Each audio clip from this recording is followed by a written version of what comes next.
Assalamualaikum warahmatullahi wabarakatuh. Berjumpa lagi dengan saya. Gimana kabarnya teman-teman? Semoga teman-teman dalam keadaan sehat ya, semakin membaik dan menuju pulih. Amin ya robbal alamin. Untuk kesempatan kali ini masih membahas seputar sensasi dari gangguan asam lambung dan anxiety ya teman-teman. Jadi ini ada pertanyaan dari Atma Wijaya Eka Putra ya. Assalamualaikum. Sebelumnya saya memang ada mengalami kelingan, jantung berdebar, dan lain-lain. Tapi sudah sekitar 2 bulan ini agak normal, walaupun kadang-kadang masih seolah mau datang lagi. Nah, keluhan yang saya alami sekarang ini mulai dari 5 hari lalu. Rasa pegal di sepanjang bahu mulai dari kanan ke kiri. Dada bagian atas terasa tertekan disertai nafas yang ngos-ngosan. Ini terjadi kalau melakukan aktivitas walaupun yang ringan. Seperti hanya menyapu saja, tapi rasanya seperti dari menyangkul atau lari, seolah dari bekerja berat, cepat lelah. Apakah ini termasuk bagian dari sensasi asam lambung juga? Apakah teman-teman ada yang mengalami juga? Bagaimana mengatasinya? Nah, ini ya teman-teman ya. Untuk sensasi-sensasi yang ditanyakan sama Atma Wijaya Eka Putra ini ya, ini saya pernah merasakan ya teman-teman. Tapi saya merasakan sensasi ini ya, itu sudah di fase yang saya itu sudah ini teman-teman, sudah sudah mulai sudah mulai bangkit. Jadi bukan fase di rebahan gitu ya teman-teman. Jadi fasenya itu waktu itu yang saya alami begini. Pada waktu masih rebahan itu memang banyak sekali sensasi yang datang lah, teman-teman bisa rasakan ya bagaimana sensasinya dari asam lambung lah, pasti teman-teman bisa merasakan ya, nggak perlu saya ulangin lagi karena nanti memperpanjang durasi ya. Jadi waktu itu sensasi masih banyak, jadi nggak kepikiran yang satu persatunya, jadi setiap hari itu muncul berbeda. Nah setelah di fase bangkit ya, di fase yang sensasinya itu mulai berkurang. Nah, itu mulai terpikir sensasi yang sering muncul. Nah, gitu teman-teman ya. Kalau sebelumnya itu kan sensasi selalu berdatangan setiap hari, berganti tempat ini itu dan sebagainya, di perut, di dada, di hidung, di tenggorokan, di kepala, terus di tumit sini, pegel-pegel, linu, gemeter, itu di fase sebelumnya itu selalu bergantian seperti itu. Terus ketika itu sudah mulai menghilang, nah fase sensasi ini ya, sensasi yang dadanya itu seperti ditindih, itu kalau rebahan, kalau saya merasakannya begini teman-teman. Pada saat saya rebahan itu, ini benar-benar seperti ada beban gitu ya, ada beban seperti kayak ditindih gitu. Jadi buat napas itu kayak sesek gitu teman-teman, kayak sesek gitu. Jadi waktu itu saya itu bawa duduk ya teman-teman, bawa duduk itu senderan gitu, tidur aja sambil senderan. Nah kalau sudah seperti itu pasti hidung itu mampet gitu ya, hidung mampet, terus buat napas itu agak susah. Nah kalau kayak gitu saya selalu pakainya teman-teman, minyak angin itu minyak kayu putih gitu, itu selalu di tangan gitu, nggak jauh gitu ya.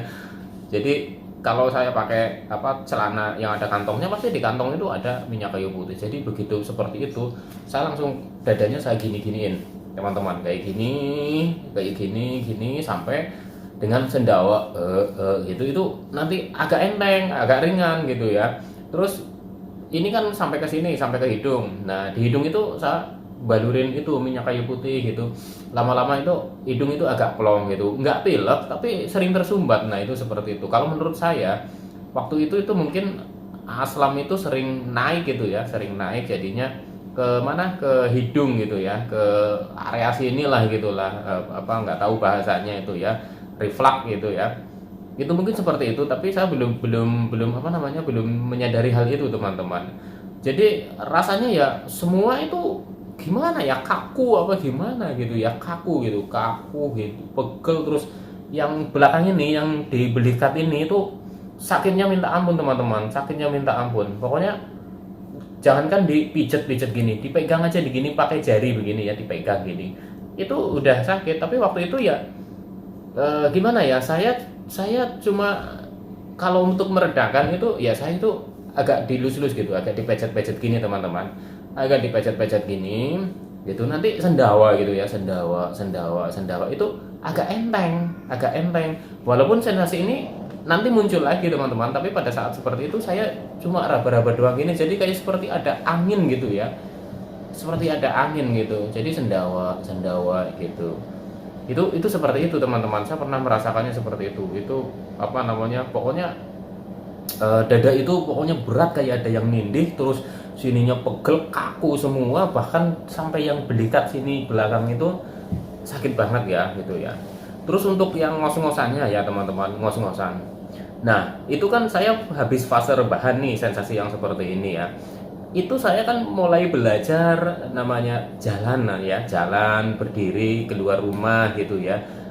Ya sama seperti itu teman-teman, sama seperti itu, apa namanya, buat berdiri dari kamar ke ruang tengah itu kan paling berapa meter lah teman-teman, mungkin 5 meter gitu ya, mungkin 5 meter. Saya itu berdiri berjalan gitu aja sampai sofa itu langsung seperti tenaganya itu udah kayak hilang semua gitu, udah pokoknya langsung lemes, gemeter, keluar lagi sensasinya macam-macam gitu, keluar lagi gitu. Nah ini yang bikin cemas teman-teman. Untuk teman-teman ini harap berlatih ya, karena saya juga waktu itu saya paham sekali lah yang teman-teman rasakan ya, yang teman-teman alami itu saya paham, apa namanya ya, mungkin nggak 100% sama, tapi minimal saya pernah merasakan mirip seperti teman-teman yang rasakan gitu, kalau sensasi yang ngos-ngosan itu seperti itu ya. Nah itu saya memang berlatih terus gitu, itu dari kamar ke sofa gitu ya, maksudnya ke ruang ruang tamu gitu ya, saya berlatihnya kayak gitu terus teman-teman. Pokoknya dari kamar kalau saya bangun kan sudah bisa berdiri gitu ya, sudah berdiri, sudah bisa berjalan dikit-dikit, saya latih seperti itu setiap hari, setiap saya kepingin saya latih. Walaupun sensasi itu timbul ketika udah ngos-ngosan, itu pasti timbul sensasinya gitu ya teman-teman, tapi nggak usah khawatir teman-teman, maksudnya nggak usah takut dan nggak usah cemas. Kalau saya dulu takut, makanya sekarang saya apa namanya ngomong sama teman-teman supaya jangan terlalu panik teman-teman. Karena apa? Karena panik itu akan menambah sensasi. Saya yang pernah ngalamin ya teman-teman. Jadinya teman-teman jangan apa namanya ditambah panik cemasnya. Itu wajar teman-teman. Ketika kita ngos-ngosan terus capek, terus sensasinya keluar, itu wajar ya, karena kita memang masih dalam gangguan asam lambung ya teman-teman, masih dalam gangguan asam lambung itu ya teman-teman. Terus untuk jalan kaki ya, untuk jalan kaki ya seperti itu sama teman-teman. Itu kan saya itu biasanya rutinitasnya kalau pagi itu kan belajar nyapu lah, pokoknya belajar saya gerakin badan gitu ya teman-teman, saya gerakin badan. Itu ini apa namanya, ngos-ngosannya itu gimana ya, napas saja saya sampai dari maaf, dari sini mulut sampai, nah itu seperti itu teman-teman, sampai seperti itu saya. Tapi saya berlatih terus teman-teman, berlatih setiap hari berlatih. Yang penting itu adalah apa, tanamkan di pikiran kita atau pola pikir kita teman-teman, apa, kita itu sedang dalam gangguan asam lambung dan anxiety ya teman-teman. Jadi sekecil apapun aktivitas kita itu, energinya itu cepat terkuras gitu ya teman-teman, energinya itu cepat terkuras habis, karena selain dari fisiknya kita itu mulai bergerak, pikiran kita itu kan juga apa namanya, seperti memikir terus gitu ya, kepikiran terus ini itu dan sebagainya. Jadi sedangkan yang kita konsumsi, makanan yang kita konsumsi ya, walaupun sudah yang bergizi gitu ya, sudah sering makan gitu kan, nutrisi yang terserap itu kan juga belum sempurna ya, karena kita dalam gangguan asam lambung itu ya teman-teman. Jadi begitu sudah jadi nutrisi, terus menurut saya ya, saya bukan dokter tapi ini menurut saya gitu, itu ya seperti itu. Jadi nutrisinya itu kan ini apa namanya, seperti cepet hilang gitulah, intinya cepet hilang gitu, dimakan oleh ya itu mungkin pikiran gitu teman-teman, pikiran. Kalau yang saya bayangkan itu seperti itu. Oh iya gitu. Jadi ketika waktu itu saya itu sudah apa namanya berpikir bahwa oh iyalah, wajar lah gitu, memang saya itu cepet capek, cepet lelah, cepet ngos-ngosan ya, karena memang belum normal gitu, dalam artian lambung saya itu butuh penyesuaian gitu. Logikanya saja lah teman-teman, kalau memang lambung ada dalam gangguan gitu ya, apalagi sudah ada peradangan seperti saya gitu ya, itu butuh penyesuaian lagi gitu teman-teman. Yang tadinya saya fasenya itu fase hanya rebahan gitu kan, nggak gerak, nggak apa gitu. Jadi energinya itu buat mikir aja gitu ya, belum sampai sempat berdiri ya. Setelah bisa berdiri gitu, jadi perkembangannya itu sedikit demi sedikit, sedikit demi sedikit. Nah itu seperti itu teman-teman. Jadi seperti kita luka luar aja gimana teman-teman, luka luar gitu ya, habis kena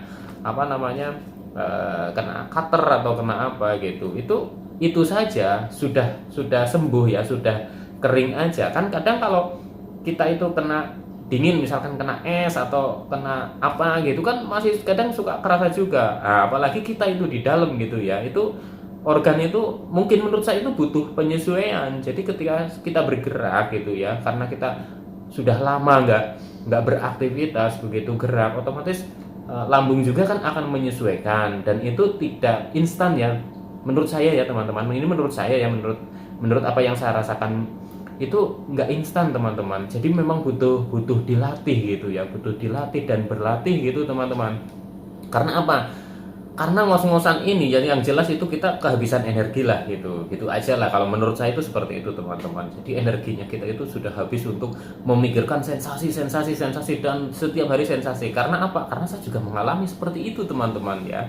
Jadi untuk teman-teman yang sedang mengalami hal seperti ini ya teman-teman, saya wanti-wanti ya, atur pola pikirnya teman-teman. Jadi nggak berlama-lama gitu ya. Saya dulu itu belum bisa memahami. Jadi hanya ada tanda tanya saya sakit apa, udah tahu katanya sakit asam lambung, katanya GERD, katanya ini kok separah ini gitu, separah ini dalam artian kok yang saya rasakan kok luar biasa sekali gitu ya. Itu terlalu lama meratapi teman-teman. Jadinya ya tidak cepat dapat pemahamannya saya gitu ya teman-teman. Jadinya untuk teman-teman pahami gangguan ini dipahami ya, terus dilatih gitu teman-teman, dilatih terutama pola pikir kita teman-teman. Bener, itu sangat berpengaruh teman-teman. Kalau kita lebih bisa santai, lebih bisa slow gitu kan, energi itu kan bisa dibagi lagi ke organ lain gitu ya teman-teman. Ya itu menurut saya gini ya, ini menurut saya ya, kalau salah ya dikoreksi. Ini menurut saya gitu.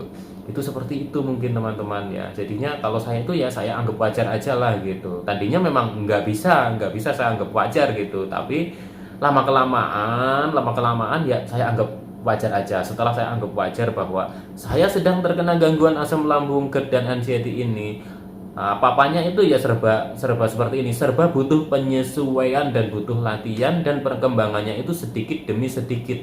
Setelah sadar seperti itu, saya jalani terus, latihan terus gitu ya. Ya lama-lama itu sensasi hilang satu persatu itu ya nggak kerasa sampai loh kok ini saya udah nggak merasakan seperti ini. Terus nanti nggak sadar lagi loh kok saya udah nggak merasakan seperti ini. Nah itu seperti itu teman-teman ya. Jadi ketika muncul sensasi seperti ini yang ngos-ngosan itu benar, saya juga sempat panik. Tapi kenapa saya bilang ke teman-teman jangan sampai panik, jangan sampai cemas gitu. Karena apa? Karena panik cemas itu bukannya membantu teman-teman, malah itu menjadikan kita itu semakin tegang gitu, energinya itu semakin habis gitu ya teman-teman. Jadinya kendalikanlah teman-teman, kendalikan. Jadi nanti bisa cepat gitu sembuhnya gitu, bisa cepat pemulihannya teman-teman ya. Terus rasanya itu seperti habis mencangkul atau habis lari berat. Ya iya, memang seperti itu rasanya gitu. Itu butuh proses. Tapi yakin teman-teman, itu nanti akan membaik. Itu akan membaik. Jadi seiringnya berjalannya waktu, dilatih terus, jangan putus asa ya, jangan patah semangat ya. Pasti kita itu akan membaik teman-teman, membaik gitu. Atur 3P-nya itu konsisten ya gitu. Pola hidupnya, terus pola makannya, terus pola pikirnya. Pola pikirnya ini juga penting sekali gitu ya, penting sekali teman-teman. Kalau dulu saya itu terlambat menyadari atau memahami gitu ya. Jadi masuk ke dalam lingkaran yang nggak ada ujungnya gitu ya. Kalau lagi sensasinya datang, anxiety-nya naik. Nah lambung sudah nggak kerasa apa-apa tapi pikirannya cemas, kerasa lagi sensasinya. Nah itu seperti itu terus teman-teman. Jadi untuk teman-teman ya jangan sepelekan 3P ya teman-teman ya. Saya wanti-wanti bener-bener pola apa namanya, pola hidupnya gitu ya, yang begadang yang apa itu hindari dulu teman-teman, karena penyembuhan ini atau perbaikan ini itu butuh proses gitu teman-teman, butuh proses gitu. Jadi kedepannya itu apa namanya, teman-teman untuk pola hidupnya itu benar-benar di apa namanya dijaga lagi ya gitu, diperbaiki lagi. Terus untuk apa namanya pola makannya juga, untuk pola pikirnya juga teman-teman. Insya Allah teman-teman itu akan segera membaik teman-teman, walaupun perkembangannya itu sedikit demi sedikit seperti saya dulu ya, tapi insya Allah teman-teman itu akan membaik teman-teman ya. Jadi untuk kesempatan kali ini saya cukup bacakan satu apa namanya pertanyaan mengenai sensasi ini ya. Semoga teman-teman itu bisa termotivasi ya, atau minimal saya bisa menemani teman-teman dalam menghadapi gangguan asam lambung dan anxiety ini ya teman-teman. Terus untuk apa namanya, untuk apa yang saya sampaikan ini ya, ini benar-benar berdasarkan pengalaman saya ya teman-teman. Jadinya kalau teman-teman apa namanya merasakan sesuatu hal yang beda ya, tidak sama dengan apa yang saya rasakan gitu ya, itu ya masing-masing orang memang mungkin akan sedikit berbeda ya teman-teman ya. Tapi ya intinya ya sensasi itu ya seperti itulah teman-teman, yang merasakannya seperti apa saya juga merasakan itu dulu gitu ya teman-teman. Semoga saja teman-teman itu lekas membaik lah, lekas sembuh ya, bisa beraktivitas lagi gitu ya. Sensasi-sensasi itu nanti hilang satu persatu, dan teman-teman itu bisa bahagia lah gitu ya, apa namanya bisa ceria lagi ya teman-teman ya. Saya doakan ya, amin ya robbal alamin. Jadi sekian dulu ya, ambil sisi positifnya, buang sisi negatifnya ya. Untuk kali ini cukup dulu. Terima kasih. Salam sehat jasmani dan rohani. Wassalamualaikum warahmatullahi wabarakatuh.